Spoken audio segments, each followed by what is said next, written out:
चलिए next question की ओर कह रहा है कि संख्याओं 510 और 192 के अभाज्य गुणनखंड विधि से एचसीएफ तथा एलसीएम ज्ञात करें और सत्यापित करें कि दो संख्याओं का गुणनफल इक्वल टू एलसीएम गुने एचसीएफ होता है। यानी कि प्राइम फैक्टराइजेशन मेथड से हमको एलसीएम और एचसीएफ ज्ञात करना है और उसके साथ भी सत्यापित करना है कि दो संख्याओं का गुणनफल इक्वल टू एलसीएम और एचसीएफ के गुणनफल के बराबर होता है कि नहीं। चलिए हम किस तरह से क्वेश्चन को सॉल्व करते हैं। तो 510 है, तो सबसे पहले 510 को हम लोग फैक्टराइज करेंगे।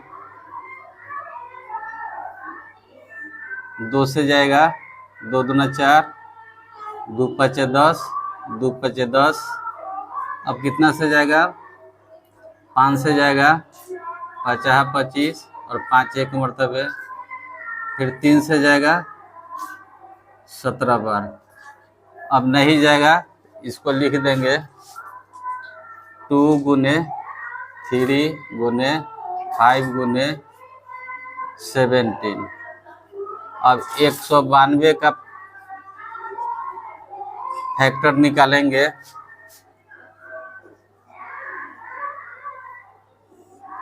2 से 2 नवा 18, 2 छक्का 12। फिर 2 से 2 चौके 8, 2 अट्ठे 16। फिर 2 से 24। फिर 2 से 12। फिर 2 से 6। फिर 2 से 3। इतना आया। यानी 2 का हुआ 2 2 4 2 6। 2 into 2 into 2 into 2 into 2 into 2 एक है 3। तो हम लोग एचसीएफ निकालेंगे तो दोनों अंक में जो डिजिट हम लोगों को मिलेगा उसको लिखना है। तो 2 2 मिल गया। इसके बाद हम लोग क्या मिल रहा है? ये देखिए 3 मिल रहा है। तो जो मिलेगा उसी को हम लोग गुना में लिखेंगे। तो 2 मिल गया और ये 3 मिल रहा है। तो 2 तिया 6। एचसीएफ ये आ गया। अब एलसीएम निकालेंगे। तो एलसीएम में क्या होता है कि जो मिलता है उसको भी लिखते हैं और जो नहीं मिलता है डिजिट उसको भी लिखते हैं। तो मिलने वाला 2 और 3 है और नहीं मिलने वाला 5 17। उसके बाद ये 2 है, 5 को 2 है।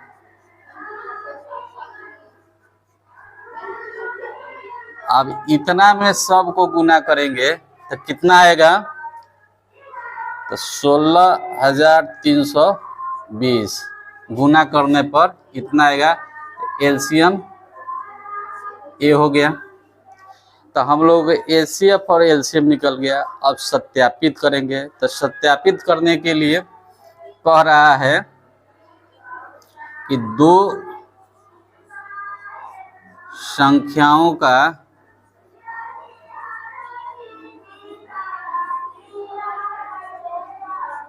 गुणनफल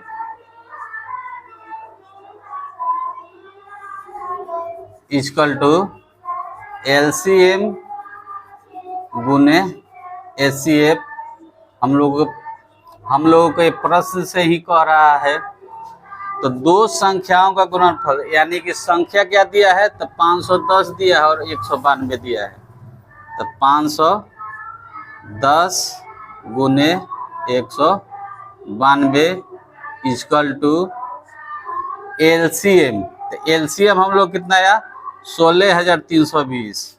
16,320 गुने एचसीएफ हम लोग कितना आया है? तो 6 आया है। अब 510 में 192 से हम लोग मल्टीप्लाई करेंगे तो 97,920 आएगा। और 16,320 में 6 से गुना करेंगे तो 97,920। देखिए दोनों इक्वल हो गए, तो हम लोग का ये सत्यापित हो गया। यही पर हम लोग आंसर कर देंगे। चलिए नेक्स्ट क्वेश्चन की ओर। क्वेश्चन कह रहा है यदि HCF 510 इंटू 92 इक्वल टू 2 दिया है तो LCM इतना ज्ञात करना है। तो अभी हम लोग सूत्र देखे हैं कि दो संख्याओं का गुणनफल इक्वल टू LCM गुने HCF। ये लिख देंगे, दो संख्याओं का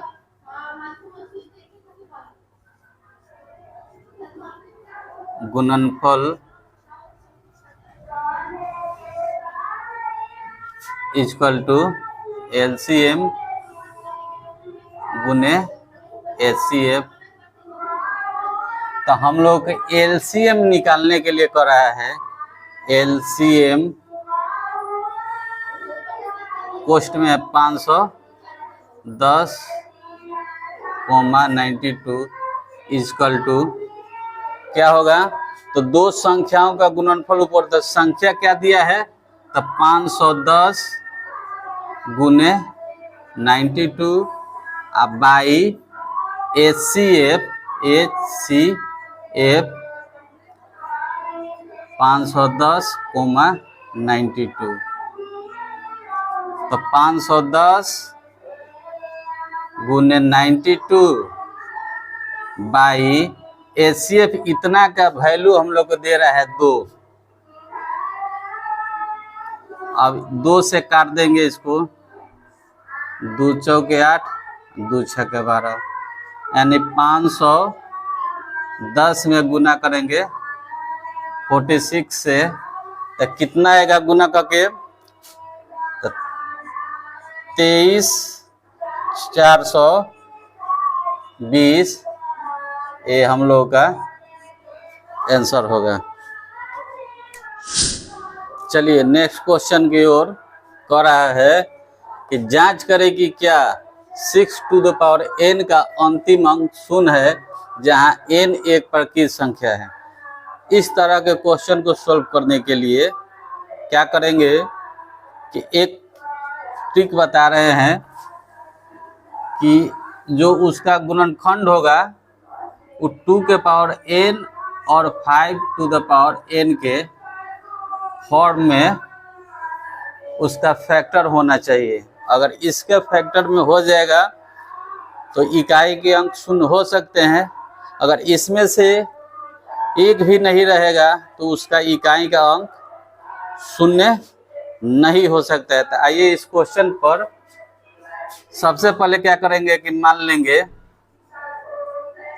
a equal to 6 to the power n। अब 6 को हम लोग लिख सकते हैं 2 इंटू 3, 2 तिया 6 हो जाएगा। इसके ऊपर पावर में n दिया है, इसका मतलब कि 2 के पावर भी n है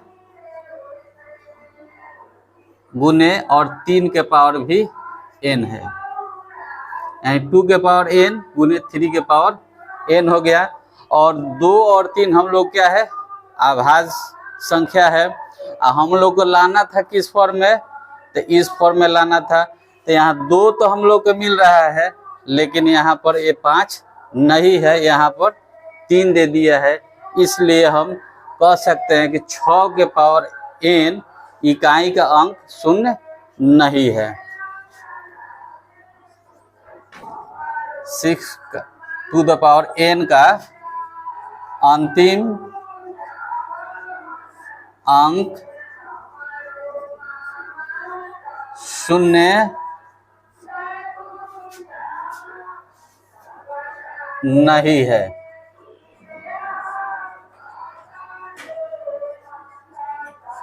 आंसर। चलिए नेक्स्ट क्वेश्चन।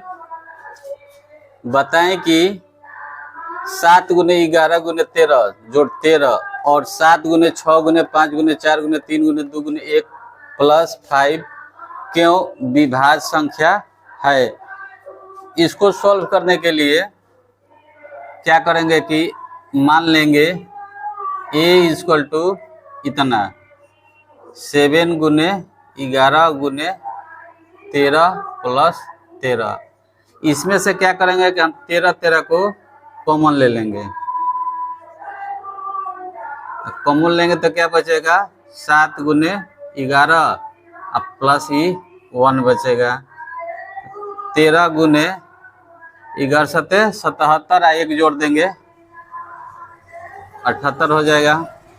यानी कि 13 गुने अब 78 का हम लोग फैक्टर करेंगे तो 13 का 78 13 गुने 3 गुने 2 तो यहाँ ये आया 13 गुने 3 गुने 2।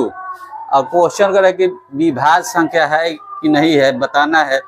तो हम जानते हैं कि जिसका गुणनखंड 2 से अधिक हो वो भाज्य संख्या होती है। इसलिए ये संख्या क्या हो जाएगा भाज्य संख्या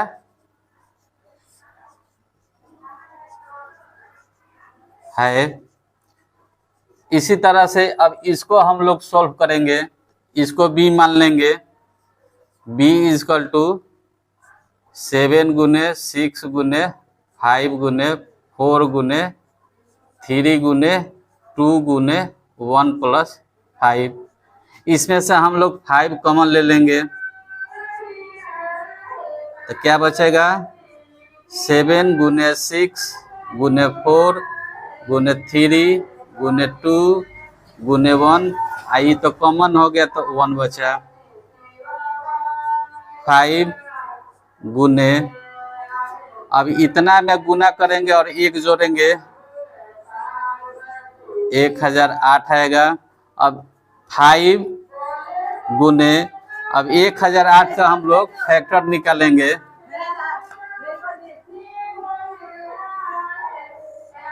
दो से जाएगा 2 5 10 0 4 फिर 2 से निकालेंगे 2 दूनी 4 2 5 10 2 दूना 4 फिर 2 से निकालेंगे 2 1 मरते 2 4 2 6 12 फिर 2 से ले जाएंगे 2 6 12 2 3 6। अब 3 से जाएगा 3 दूना 6 3 1 मरतबे फिर 3 से जाएगा 7। इसको लिख देंगे यहाँ पर 2 गुने 2 गुने 2 गुने 2 3 गुने 3 गुने 3। तो यहाँ इतना गुणनखंड आया इसका। तो अभी बताए हैं कि जिसका 2 से अधिक गुणनखंड हो वो भाज्य संख्या होती है। तो ये भी हम लोग क्या हो जाएगा भाज्य संख्या है। भाज्य संख्या है। यही हम लोगों का क्वेश्चन कर रहा था है और यही हम लोग का आंसर हुआ। इसी तरह से आप निम्नलिखित क्वेश्चन को सॉल्व कर सकते हैं।